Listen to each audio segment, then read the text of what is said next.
Winter is coming, and people are starting to face consequences.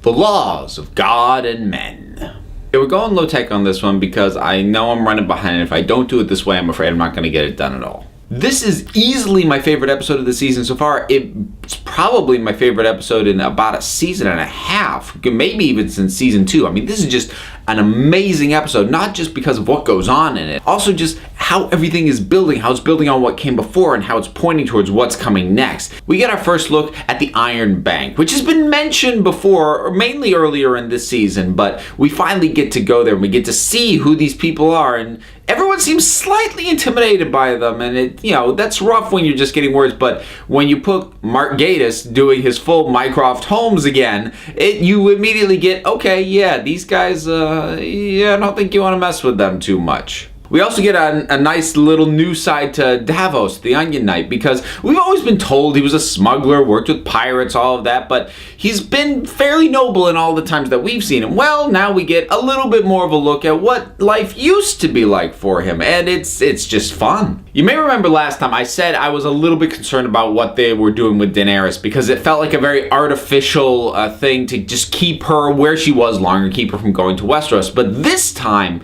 it's still the same stuff, building off what was done in the last episode, but it feels more earned, it feels more real, because realistically what she's been doing up to this point is she's just been a conqueror. She's just been rolling through, accumulating forces and just getting stronger, getting more powerful, and just taking out people who are in her way. She hasn't really had to rule up to this point. Well, now she's starting to see that it's one thing to be a conqueror, it's another thing to actually rule over the lands once you've conquered them. And it's not as simple as maybe she thought it was or assumed it was, or maybe she hadn't put that thought into that side of it yet, but now she's finding out just how complicated all of this is, and you start to wonder, does she still even want this?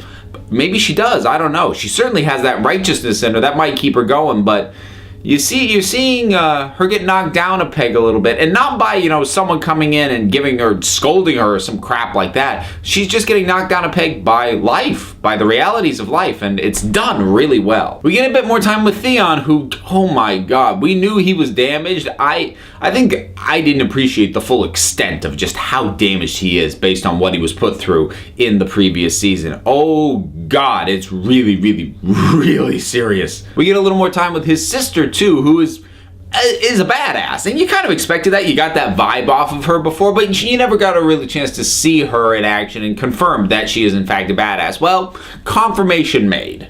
But all that stuff, good as it is, that's all just appetizers. Main course in this one, Tyrion goes on trial, and it is so good. Just the build up to it, and who the judges are, and how the crowd is responding to what it is he's accused of, and the testimony that's being made, and who makes the testimony, and what they say, and some of them giving outright lies, some of them telling the honest truth, but telling it without the context that we know it actually happened, and so it's all just very damning. I mean, it's handled like any good courtroom drama, really. There are a lot of fantastic moments over the course of this trial, and just lots of characters get lots of little moments to shine. I can't get too much into details, but Tywin gets some great stuff sort of behind the scenes of what's going on, and you get that reminder of just how good he is at figuring out how to get exactly what he wants.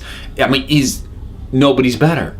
Nobody's better than him at this. And Peter Dinklage as Tyrion, he gets to show a whole new side to Tyrion, and it's amazing to see, because one of Tyrion's main sort of features is that he's always been very collected, very calm. Even in situations where his life has been in dire danger, he's always just been fairly, he'll have little moments of melancholy. He's even gotten mad a few times, though usually driven by a little bit of drink, and that's just sort of been, but even in those moments, he keeps himself fairly collected. Not this time. To just see him unleash at these people. I mean, not physically, but just see him unload and just go after them and let them know exactly what it is that he has been keeping, the thoughts within his head. He just lets them flow, and it's amazing. He's so good. And then the capper of this episode, setting up what's going to happen in the next episode, it's just so perfect. Like I said, favorite episode of the season, easily. So let me ask you this. This is sort of more of an overarching question, where most of the times I'm just asking something specific to this episode. Of the characters currently alive and vying for some sort of position of power, who do you think would actually be best served by ending up on the Iron Throne? Not necessarily who deserves it more, who has the birthright to it, but who do you think would actually be a decent ruler? Who is a viable option to be sitting there? Drop something down in the comments. Let's talk about it. And until next time, this council is adjourned.